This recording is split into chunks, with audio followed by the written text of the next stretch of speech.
Hi, I'm Jeff Holden. Welcome to the Nonprofit Podcast Network. Our purpose and passion is to highlight a nonprofit organization in each weekly episode, giving that organization an opportunity to tell their story in their words to better inform and educate the respective communities they serve, as well as provide one more tool for them to share their message to constituents and donors. Our goal is to help build stronger communities through shared voices and to both encourage and support the growth of local nonprofit organizations through podcasting. Thanks to our founding partners for their foresight in helping us transform the way conversations start. CapTrust, fiduciary advice for endowments and foundations. Runyon Saltzman Incorporated, RSE, marketing, advertising, and public relations creating integrated communications committed to improving lives. And Western Health Advantage, a full-service healthcare plan for individuals, employer groups, and families. What might our community look like, or should I say sound like, if there were no barriers to instruments for children to play or budding musicians to practice with? Maybe something like a library for instruments and education on what to do with them. You might be surprised to learn it exists. Buddy Hale, with his own incredible story which we'll touch on, has orchestrated a program that takes discord and dissonance in our community and brings harmony and rhythm to our youth through music. As the maestro of Musiclandria, his vision has grown from a modest lending program to a vibrant hub that provides instruments to low-income and at-risk youth.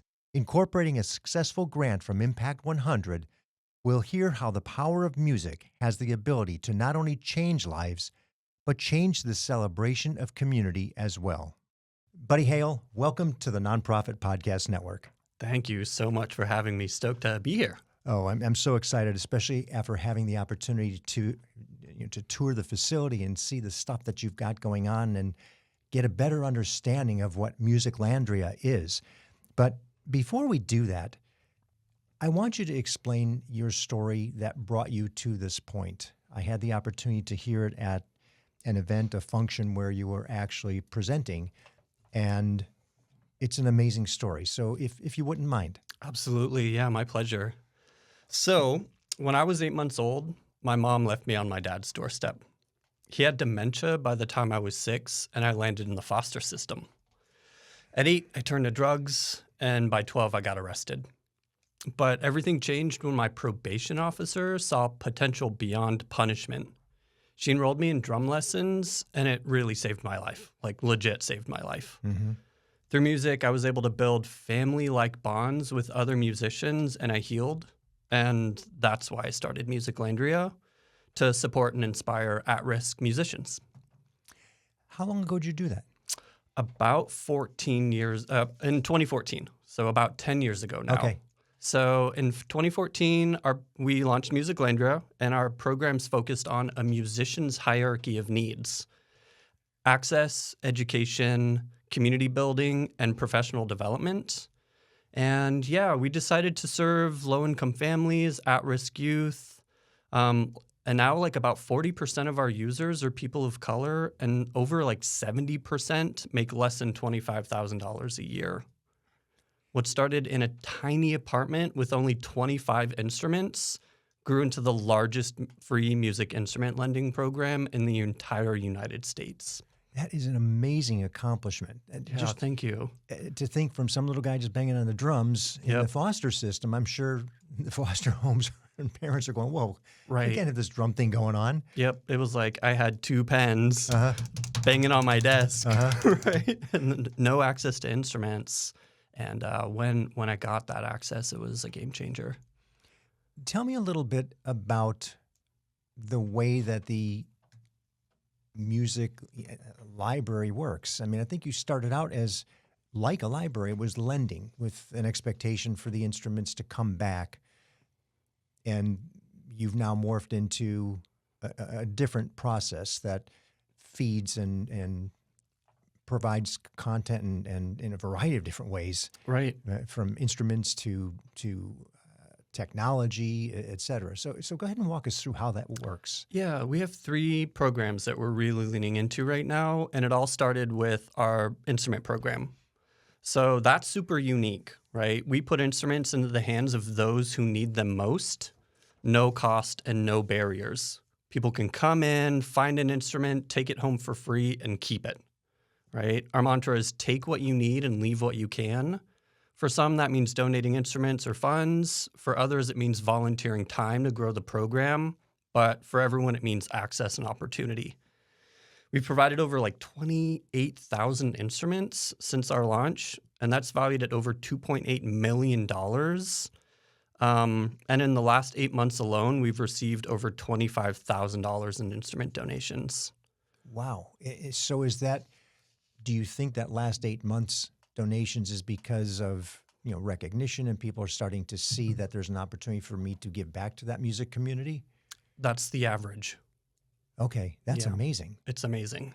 It's really crazy how supportive the community is of this program, but it also shines a light on how many instruments are out there not being used anymore, right? Like someone bought a guitar for their kid 15 years ago, right? And they played it, they loved it, they moved away to college, left it, in the closet, and now it's looking for a new home.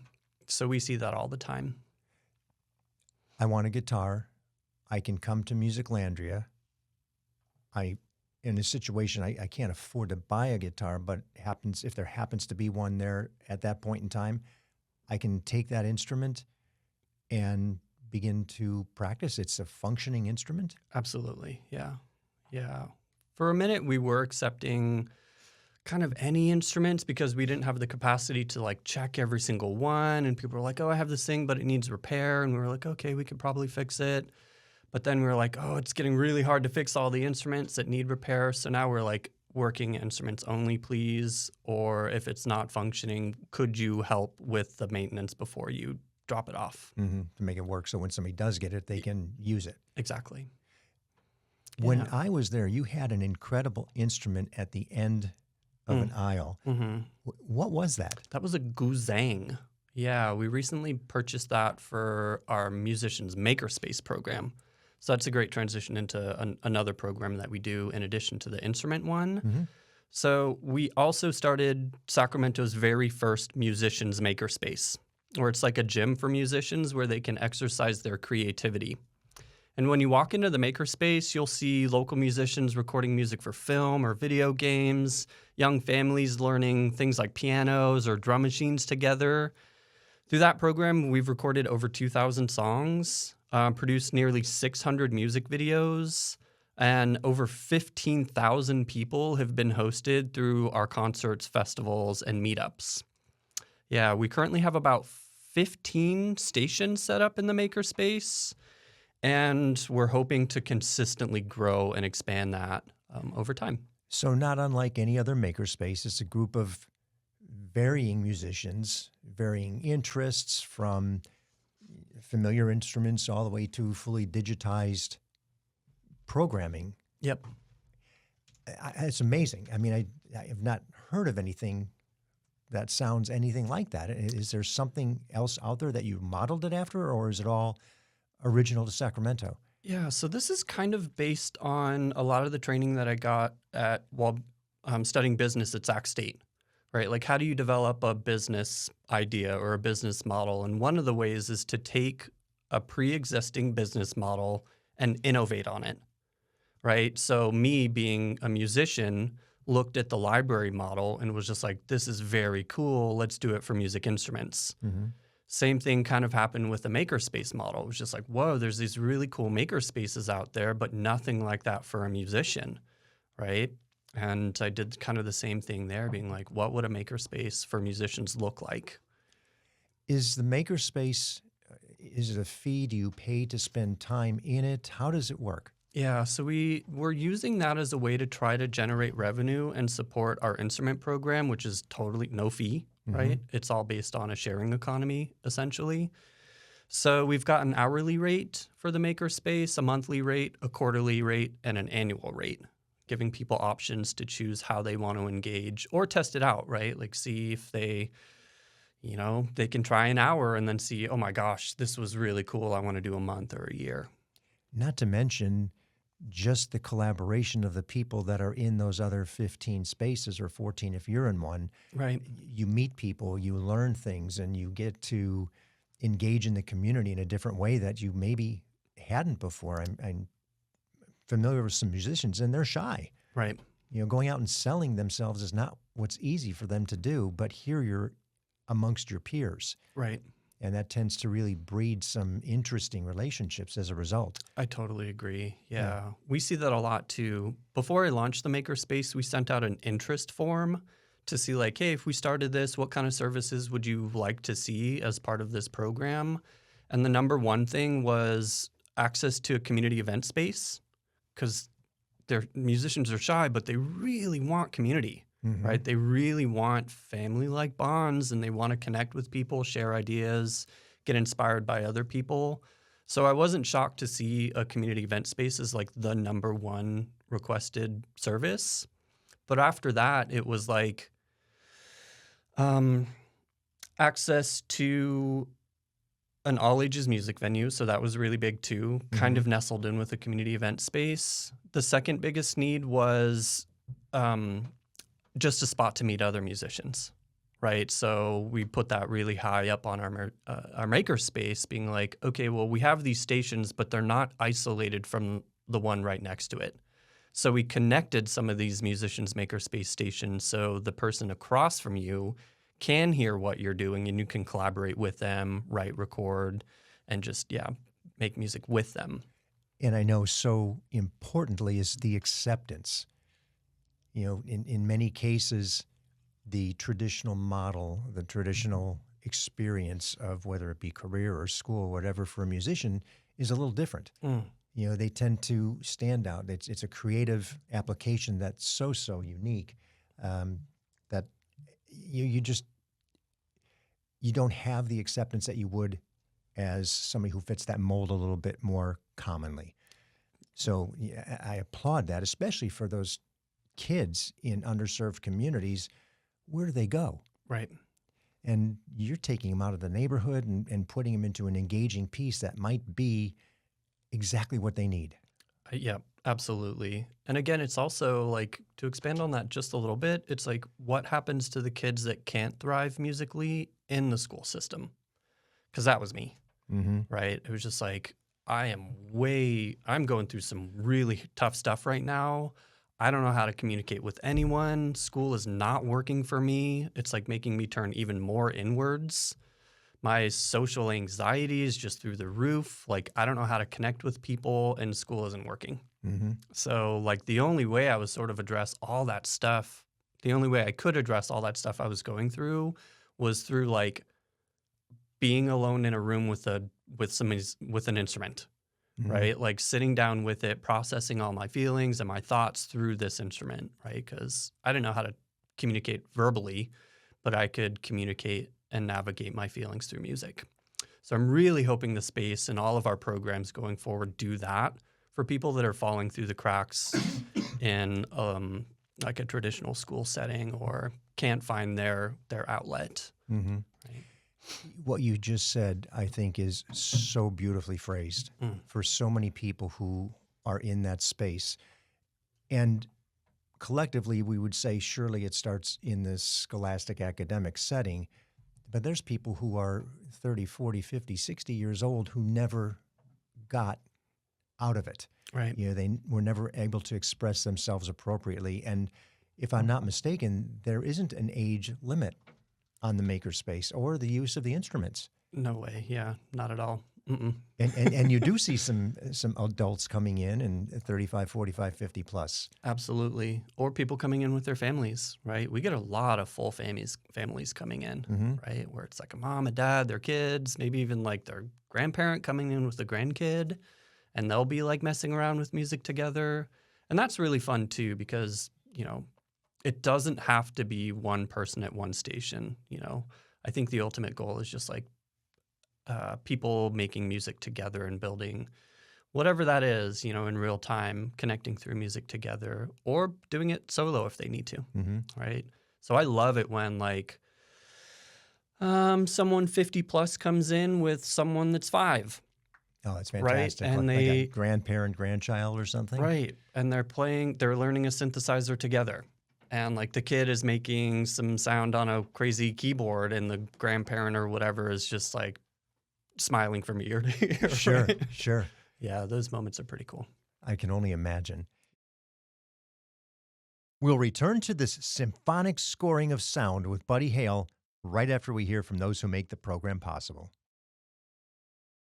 Hello, this is Scott Thomas with Cap Trust in our Sacramento office. I specialize in working with local nonprofits and associations. Annually, we survey private and public nonprofit organizations across the country to better understand challenges they see in today's environment. In our more recent survey, we heard concerns about proper board governance, mission-aligned investment, and how to implement alternative investments. If you would like a copy of the survey or to discuss your organization, look me up, Scott Thomas at captrust.com. I'm thrilled to have Western Health Advantage partnering with us as they do so much to support so many nonprofit agencies in our community. As a truly local health plan, you'll find individual and family options, employer options, plans for CalPERS and Medicare Advantage. From medical services to pharmacy, health and wellness support, as well as behavioral health care, Western Health Advantage has a plan that fits what you need. As an employer, for profit or nonprofit business, individual or family, you can find more at westernhealth.com. Yeah. Tell me a little bit about the collaborative effort, the people and the outreach that you've got into the community, because the music community, I would imagine, at some point figures it out. They know you're there. There's a lot of word of mouth, et cetera. But you mentioned yourself as a foster kid, and there are many organizations that deal with foster children and underserved communities. Do you work with them as well? Do you see them come through? Tell me a little bit about that. Everyone comes in. Yeah, I don't know how else to say it. So you could have maybe a big brothers, big sisters come through for something, Girl Scouts, Boy Scouts. Yep. Yeah, it's really just like who finds out about it and who comes in, right? And usually what we see happen is once someone does come in, they really spread the word. Mm-hmm. Word of mouth is just an inherent part of, I think, what we do, because a lot of people like music. And even if someone doesn't identify themselves as a musician, which we see a lot, there's a lot of like, oh, I'm not a musician. We get that a lot. So I think that's part of the, like, I would almost go as far to say is some of the trauma work that we do is just like, why or where does that come from? And how do we sort of work through that? Because I think everyone is a musician or can be. And how do we work past some of those barriers that people have in their, I don't know. Mm-hmm. But community really just kind of figures it out, right? We create a space and then I like to be a little bit hands off and see like, okay, now what's going to happen, right? Like who's going to find this that really needs it? Who's going to find it and who are they going to tell about it that really needs it? So to answer your question a little bit more specifically, yeah, I mean, we get all sorts of people, organizations, community advocates, lots of people coming in to just use the program however they see fit, right? And I would imagine the city itself is pleased to have you around simply because you are a gathering space in a positive way, in a positive energy, in a good vibe where people really get something out of it. And to your point, it does continue to fuel itself as the experience is a positive one. Right. Yeah. I mean, it's fascinating seeing how the makerspace is already growing, being in this new location for just a short couple of months already. We've got like 50 people that have signed up. Most of them require a scholarship due to like a lack of funds, but I'm stoked on that. I'm like, great. That's more impactful. We can provide that. If we have a space, then we absolutely can. And if we get funding, then we can do more of that for sure. But what I'm seeing with a lot of the people that have signed up already are they just show up. They show up, they hang out, they make some music, they see someone else come in, they start conversations with these other people, and then they start practicing together, right? So part of the makerspace is practice space. That was another huge request from our community. So we built out 2 practice spaces, and those are starting to get used a lot. And that I can imagine certainly as the word gets out, because it's difficult. I mean, you're in somebody's garage, you're in a driveway, you're in somebody's basement, and it can be loud. Yep. Yeah, we're already hearing that too. You're getting all these exactly, you know what's going on in the music community, because a lot of the folks that have signed up, they have some gear at home maybe, right? They've invested years into developing their own musical identity. They have stuff at home, but they can't play it, right? Because they're just like, oh, my neighbors are going to complain. Even if I have an electronic drum kit, the apartment below hears the bass drum going through the pad going through the floor, right? And they don't feel like they can make music even when they're at home. Tell me a little bit about funding. How is the organization funded? So we just got an amazing Impact 100 grant. We worked really hard to push through a lot of the trauma that I have in grant writing. I'm not a grant writer, but as someone who runs a nonprofit, you kind of have to. I struggle with that a lot, like really, really, really struggle with grant writing. But one of the people that worked with Impact 100 supported me and really pushed me to apply for it. I didn't think we'd make it through, but we did. And then I had to do a 5-minute pitch in front of everybody at Impact 100. And I worked my tail off to do that as well. I probably spent 3 months straight of just like really, really practicing and perfecting this pitch. And I'm so stoked to say that we were awarded a $100,000 grant through Impact 100. And I was there that night. I had the privilege of seeing all the presenters. And I will tell you, you absolutely nailed it. Thank you. Absolutely nailed it. Thank you so much for saying that. Yeah, that was hard, but I'm so glad that I did. And now you have to do something with it. Right. Yeah. And we're going to get to that in a second. As outside of that particular grant and the day-to-day before that came through, how do you keep the doors open? Yeah, same story as any other nonprofit in the area, right? Or probably globally, right? You as a nonprofit, which I'm sure you've heard this all the time on other episodes, is like you really try to diverse your revenue streams, right? And you really think about ways to sustain your programs however you can, right? If that's through grants, if you're lucky to have relationships with grants, maybe they can reoccur. Maybe you reapply and you have a relationship with them. If not, then what do? Right? You hopefully have the ability to start thinking about how can you generate revenue through your programs. For us, that's really, I don't like that, right? Because I'm so passionate about providing services to people who can't afford them, right? So that's a catch-22 for me, right? Yeah, it can minimize the access to the very people that you want to serve. Exactly, right? And then you have to rely on grants. But what does that do, right? Relying on grants, at least for me, it makes it so I can't run my program because I'm writing grants, right? Well, So- and to your point, you have this huge staff that you're working with, right? They are how many? One. That's what I thought. You. Exactly. So you are program director, you are operations manager, you're maintenance, and you're grant writer. Yeah. And other stuff. Yeah, amongst other things, right? Amongst other Right. things, yeah. So I bet you hear that all the time. I do.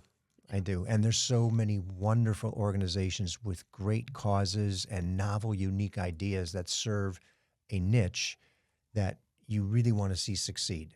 Right. Because what they're providing and what they're doing, not unlike what you're doing, is so unique. It's just so different. So you kind of got a bit of the dream before the execution. And I wanted to ask you that question as part of the funding narrative that we go through with everybody. If money were no object, what does the organization look like? Yeah. So that's a really cool question. And there's a lot of different ways to answer that. Go big. Go big. Okay. So I'm going to push back against that in a minute, but let's start there because I think dreaming big is really, really, really important. So this could be a long part of the podcast if we let it, but let me just try to be a little bit succinct here. If money were no object, I would launch a Musiclandria in every city. I would, but how would I do that, right? If it was just like we had the funds, then bam, I would find empty buildings that need to be activated in cities that have or need more music resources. And I think every city needs that. I was going to say, I would imagine that could be XYZ city in the country. Yeah. What we would do with that then is every location would become a venue, an all-ages music venue that was safe for youth and people of all ages to perform. It would have the instrument program in it so they could get gear. It would have the makerspace so they could use that gear and learn how to create songs with it and start bands. Once they started the band, they would play the venue at Musiclandria. And once they were, confident in playing shows, then the professional development would come in and we would set up a network of tour destinations at every Musiclandria. So I hope you see how that is just Absolutely. like a really beautiful pipeline where it solves almost every issue that a band nowadays could potentially face. Yeah, I guess I didn't talk too much about like the community aspect of each location, but I imagine what would again happen there is people would meet people to start bands with, but we could also start exploring what kind of other professional development services could we offer at these locations that a band would need. And a huge gap that I see that I'm hoping to lean into is booking assistance, management assistance, connecting musicians with like producers and just mentors. So I think that could be another beautiful part of this picture. And it's inevitable at some point somebody is going to pass through the organization who is that talent that has all that it takes, because it's not just the skill of the music. It's just not the skill to be able to play it, but it takes everything coming together Right. to be that one in a million that makes it to whatever degree it is, Yeah. to a recording contract, to a performance contract. And if I'm not mistaken, when you're saying the performance at each of the Musiclandrias, that would be a feed, paid entry to hear these bands. Right. So now you've got another revenue source. Exactly. Okay. Yeah. Well, I love the idea. I love that. And you can proof of concept that here in Sacramento. Once you do, Right. then you have your affiliate markets and or franchise, however you look at putting it together.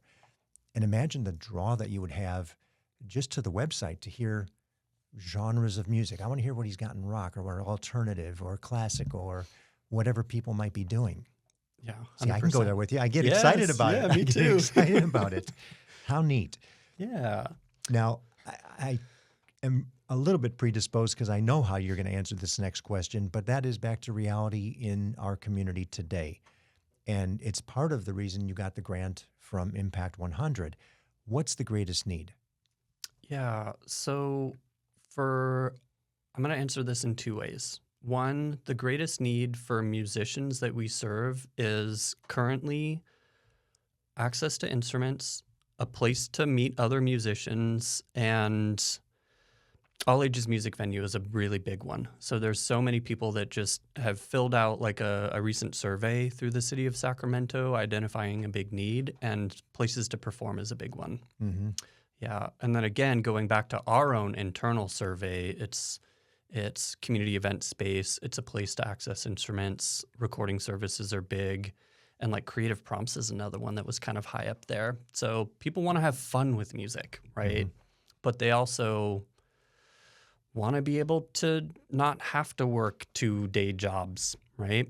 So that's another big need, is just like, wow, how do you be a musician nowadays if you have to spend all of your time doing not music, Mm-hmm. right? And just to expand on that a little bit more, this is a really, really complicated issue, but another really, really big need for the musicians that we serve is their output has been so devalued. It is so hard to do anything and create any revenue through music unless you get super lucky, Mm-hmm. right? It's like a 1% thing, right? There are a lot of musicians that are making a ton of money, but then 99% of them are lucky to make anything on a monthly basis. And then the starving artist syndrome of, I'll do my craft until I have to feed my family. Mm-hmm. So, yeah, I mean, I hate to give this answer, but I think there just needs to be a huge shift in the way that we as people living in 2025 value music. Right? Well, it's the arts in general. The arts in general. It truly You're right. is the arts in general. 100%. Yeah. Yeah. So that's the real answer, but that's the real and the real complicated answer. And today, you have this. You need a place for all these instruments. They have to be distributed and exposed and available, as well as your makerspace. Right. That can be expensive. Yep. Because it becomes a leased situation. You're presently, you were in between by the time you were making the presentation for Impact 100 of losing an existing space and having everything in your garage? Exactly. Which can only hold so much. Yep. That was brutal. Yeah, certainly not 2 cars. No way. Yeah, so that's the second part of this answer is just like, what does Musiclandria need to be able to serve the musicians that we're hoping to serve? And yeah, I mean, first things first, we need a space. I mean, how do you do our kinds of programs without a space? Mm-hmm. Right. So I think about that a lot. We're really close to hopefully having a permanent location or a semi-permanent location, but it really starts there. Mm-hmm. Right. Yeah. I mean, we need a spot to host shows, to build out and improve our makerspace, and at the very least, run our instrument program. Right. Well, not to mention the performing studios is so big. Mm-hmm. Having that ability to have a performing space that we talked about earlier, people really need that. Right. Yeah. And that takes room. It takes room. Yeah. That's been our constant challenge for the last 10 years is space. Mm-hmm. Right. We've probably had 8 different locations over the course of our history. So ideally, this Impact 100, $100,000 will help get you into a more secure space to where maybe you can lock it up for 3, 4, 5 years. Yep. And at that point in time, that's one headache off your shoulders you don't have to worry about. We can focus on other things. Yep. Focus on sustainability. Correct. Exactly. Yeah. That's the big goal for this Impact 100 grant is to provide security, find a space for 2 years, Mm-hmm. right? If not more. Correct. Right. So if we have any landlords out there who are listening, who have a warehouse space that they'd like to contribute Yep. and help with some tenant improvements, we have a tenant looking for the right opportunity. Right. Or if you have an empty building in whatever city you're in and you think Musiclandria would be an incredible resource in your community, hit me up. If you are an amazing musician that has, made millions over the course of your career and you wouldn't have been able to get started in music if you didn't get your first access to whatever the instrument was. Mm-hmm.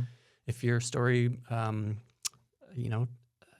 has any ties with what we're doing, hit us up. Right. So that would be the miracle that I think we're kind of hoping for and waiting for.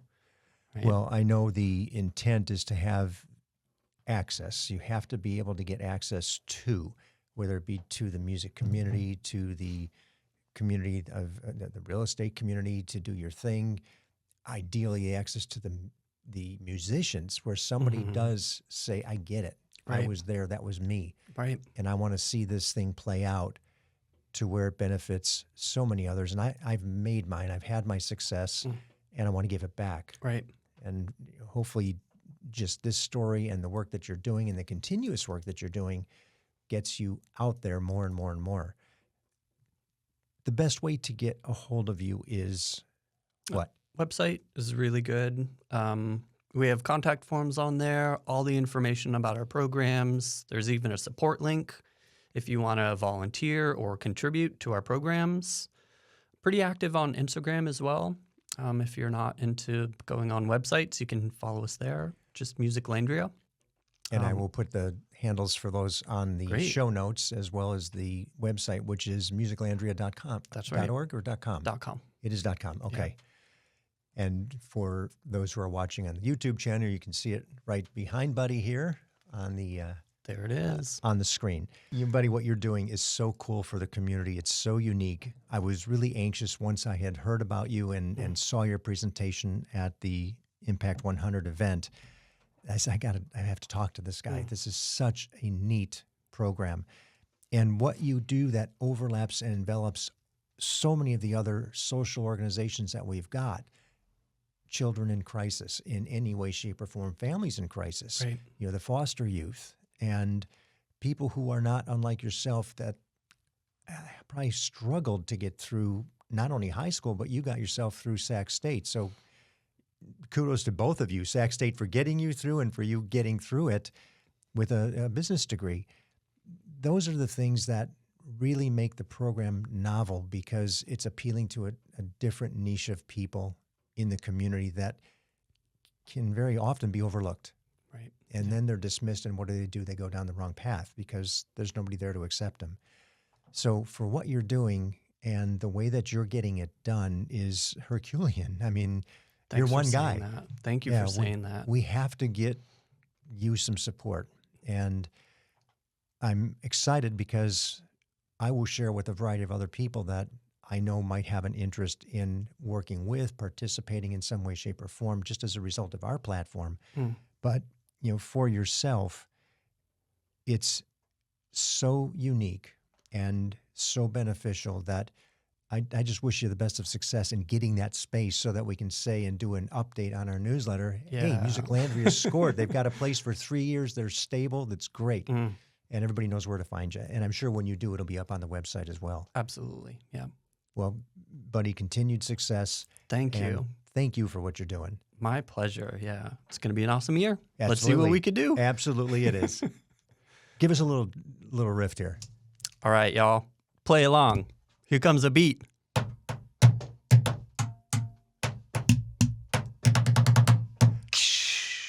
And you used everything in front of you. Yes. Buddy, thank you so much. You bet. Thank you.